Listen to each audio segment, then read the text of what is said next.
Pessoal, Ethereum tem sentido alguma dificuldade em aumentar o seu valor. A verdade é que nos últimos anos tem estado a cair ou horizontal, ou cai ou horizontal. No entanto, continua ainda a ser a segunda maior criptomoeda do mundo. E é verdade que está longe e na sombra, obviamente, de Bitcoin, mas mesmo assim, quando só se diz que Ethereum cai, Ethereum cai, Ethereum cai, Ethereum continua a valer muito mais do que qualquer outra altcoin que está aí no mercado. E então o vídeo de hoje é o primeiro de dois. Vou fazer dois vídeos seguidos de Ethereum. Um para comparar Ethereum com Solana e com Cardano. E o vídeo de hoje é para explicar, quase como uma introdução para o próximo vídeo, o que é que tem acontecido com Ethereum, quais é que são os próximos passos. E antes de começar, pessoal, o disclaimer do costume: eu não sou conselheiro financeiro. Façam a vossa própria análise. Principalmente com criptomoedas, há sempre muito risco e não há ninguém que consiga dizer que isto vai para cima ou para baixo no dia a seguir. Não dá. Agora, olhando para alguns factos, todos nós podemos tirar, pelo menos, algumas conclusões um bocadinho mais certeiras. E então, como eu estava a dizer, Ethereum, segunda maior criptomoeda, está, de um ponto de vista até de marketing e de notícias, está completamente na sombra de Bitcoin, só se fala em Bitcoin. Aliás, já nem se fala de Solana, nem de Cardano, nem de nada. Quando se fala em criptomoedas, neste momento fala-se em Bitcoin. A narrativa que veio graças aos grandes fundos de investimento e também às grandes forças políticas, está completamente focado em Bitcoin. E mesmo agora, que Ethereum recuperou um bocado, muitas baleias a comprarem muito Ethereum. Apesar disso tudo, Ethereum está muito longe do seu máximo histórico. Já falei aqui, por exemplo, que para mim o marketing de Ethereum é péssimo. Ethereum não se sabe vender, não se fala muito, não estão com uma grande presença nas redes sociais para que pessoas como nós vejam o que é que está a acontecer, o que é que está a ser feito com Ethereum, nada. E mesmo com o marketing mau, a verdade é que as grandes empresas continuam a utilizar a rede Ethereum como a sua rede de preferência em termos de blockchain. E porquê? Porque Ethereum é muito mais segura do que qualquer outra.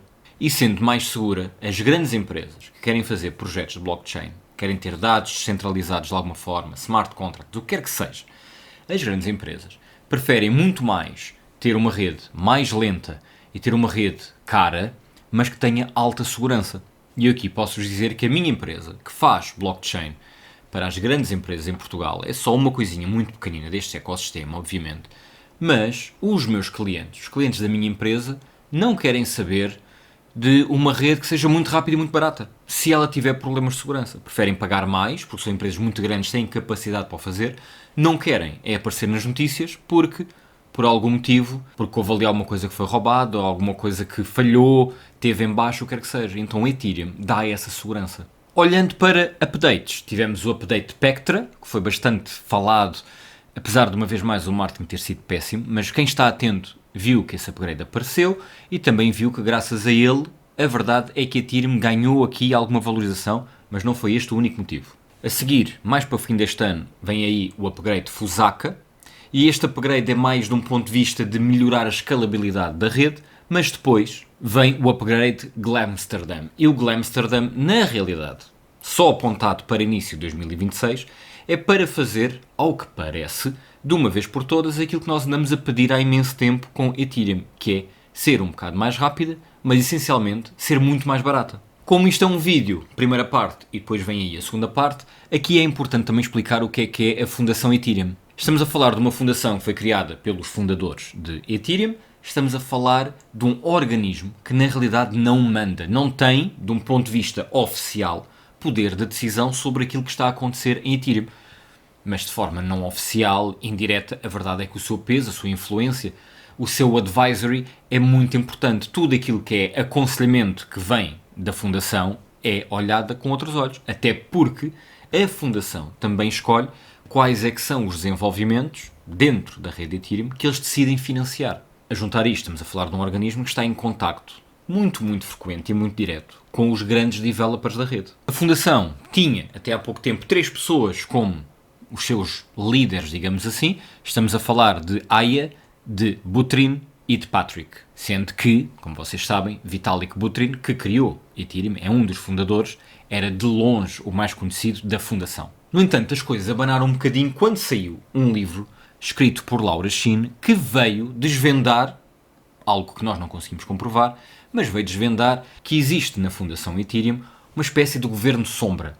Pessoas que nós não sabemos quem é que são, mas que têm muito poder, que têm muito Ethereum, que mandam, na realidade, na Fundação, sem sabermos quem são, nomes, caras, o que quer que seja, mas que decidem realmente o caminho de Ethereum. O que na realidade, pessoal, a mim até nem me choca. E não me choca porquê? Porque estamos a falar de um software do qual ninguém é dono, digamos assim. A rede Ethereum é para ser descentralizada, mas onde as grandes empresas a nível mundial estão a pôr o seu dinheiro, estão a pôr os seus dados. Portanto, se na realidade existir um grupo que não consigamos ver, mas que tenha realmente ali algum poder e que torne a coisa um bocadinho mais próxima de alguns grupos de influência, de alguns grupos de poder da área empresarial a nível mundial, a mim não me choca. No entanto, não tenho, pelo menos eu, nunca vi qualquer prova que o demonstre, a não ser este livro que especula sobre isso. E agora, já que estamos a falar de criptomoedas, o nosso patrocinador de hoje. E então, pessoal, o patrocinador de hoje é a Maclear. Vocês já sabem, a Maclear é uma plataforma peer-to-peer e aqui é uma plataforma regulada na Suíça, o que é bastante bom, que tem retornos que podem chegar até perto dos 15% ao ano e ainda tem 2% de cashback.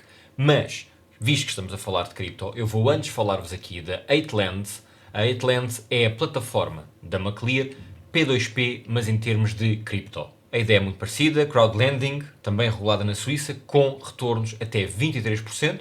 Vocês já sabem, pessoal, isto pode ser muito interessante. Ter aqui uma percentagem do vosso portfólio que vos dê este retorno, existem sempre riscos. A verdade é que até agora ainda não houve nenhum investimento que a 8Lands não tenha conseguido pagar. Neste momento o default foi 0 em 0. Estamos numa fase inicial, 18 milhões já investidos, com pouco mais de 6 milhões de investidores. Vocês vejam o vídeo, eu vou deixar o link em baixo para vocês se poderem inscrever. Enquanto patrocinador do canal, obviamente, eu também agradeço que vocês o façam para ficarem atentos. Uma coisa que eu gosto de dizer aqui é que estes investimentos têm como colateral assets do mundo real, como se costuma dizer, portanto podem ser casas, pode ser dinheiro, pode ser ouro, mas há alguma coisa que é usado como colateral, completamente transparente porque de outra forma também não seria regulada na Suíça. E então se vocês quiserem, vejam, leiam, inscrevam-se, fiquem atentos a oportunidades que vão aparecendo e tendo em conta que até agora estamos a falar de uma plataforma que ainda não falhou pagamentos, vejam que projetos é que há, vejam se faz sentido para vocês ter aqui alguns destes retornos numa percentagem, por pequena que seja, do vosso portfólio, mas acima de tudo, pessoal, analisar sempre tudo muito bem, ler todas as coisinhas, conhecer, porque eu acho que é muito importante, conhecer as redes sociais para conhecerem a comunidade, o que é que as pessoas estão a dizer, se estão a protestar, se não estão, se estão a falar muito bem, se estão a gostar, se estão a investir mais, tudo isso é importante. E agora, vamos voltar para a fundação da Ethereum. No entanto, isto fez a fundação abanar. E abanou de tal maneira que Vitalik Buterin acabou por tomar aqui uma posição, pessoal, que me parece demasiado forte. Ele voltou a escrever coisas e a dizer coisas do estilo: ok, mas quem manda aqui sou eu.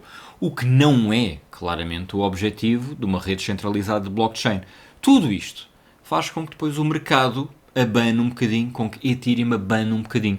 Porque nem se sabia, então o que é que vem a seguir? Se és tu que mandas, o que é que vai acontecer? E no limite, porque é que estás a dizer que mandas quando não deverias mandar nada? És um criador, tens muito Ethereum, mas numa rede centralizada não há um dono. E então, no início do ano, Vitalik Buterin anuncia uma mudança na liderança da fundação. E isto numa altura em que aparecem cada vez mais estudos, cada vez mais estatísticas, a dizer que a segunda camada de Ethereum está a ganhar à primeira camada. É como se estivesse a ser comida, digamos assim, Ethereum por toda a segunda camada que está à volta. E a juntar a isto, cada vez se fala mais que a grande vantagem que a Ethereum tem, que é o seu enorme ecossistema, a sua enorme quantidade de dApps e a sua segurança, aos poucos vai perdendo essa vantagem para redes que começaram por ser muito rápidas e muito baratas, mas às quais faltava segurança, estabilidade, credibilidade, mas que ao longo do tempo, obviamente, vão ganhá-la. Ethereum, e eu já estou a dizer isto aqui há 2 anos, é pelo menos a minha visão e posso estar errado, Ethereum está em contrarrelógio para se tornar barato o suficiente, sem perder a segurança, para não perder para estas redes. E o contrarrelógio se calhar é mais 6 meses, 1 ano, porque as outras redes vão crescendo, vão ganhando clientes, vão ganhando estabilidade, vão ganhando developers, vão ganhando uma comunidade forte. E a juntar a isso, já tem marketing, Cardano, mas principalmente, por exemplo, Solana, Sui, Aptos, são tudo criptomoedas que, independentemente de terem rede, não terem, ser muito grande, ser pequeno, têm um marketing extremamente agressivo. Estão a ser faladas em todo o lado. No meio disto tudo, chega então a nova liderança, Sendo que Vitalik Buterin mantém-se, entra também o CEO da Nevermind, Aya, o grande braço direito de Vitalik Buterin, principalmente de um ponto de vista de research, passa para presidente, um cargo que é criado, parece que quase para lhe dar ali algum espaço e algum peso. Vitalik Buterin passa a ser só um advisor. E a verdade é que isto é muito vago. O que é que o presidente vai fazer e o que é que um advisor vai fazer, de um ponto de vista institucional, onde é que acaba o limite, onde é que está realmente a fronteira entre o que Vitalik Buterin pode fazer ou não, mas aquilo que foi passado para a rede, para toda a comunidade, era que Vitalik Buterin passaria a ser o grande advisor de um ponto de vista tecnológico. O que lhe dá alguma influência, obviamente, de um ponto de vista de transformação tecnológica da rede, mas lhe retira um bocadinho aquela imagem de pessoa que está à frente da fundação. Vitalik aproveitou, agora que sou advisor, posso começar já a falar, e teria que o fazer, de coisas que quero mudar, porque senão ficaria a ideia que, ok, continua tudo na mesma. Não, ele imediatamente tinha que mostrar serviço, tinha que mostrar ideias. Ele quer mudar boa parte do consenso, quer mudar muito da parte transacional, da parte da aprovação, quer deixar a EVM e quer, com isto, escalar a rede até um aumento de velocidade de 100 vezes por comparação com o que tem agora. Onde são fulcrais estes dois upgrades que eu estava a dizer há bocado, um no fim deste ano e um no início do próximo. Sendo que, se calhar, ter dois upgrades próximos pode não acontecer. Se calhar vamos ter um em outubro, novembro, e se calhar vamos ter um lá para março, abril de 2026. No meio disto tudo, Ethereum tem que se vender de outra forma.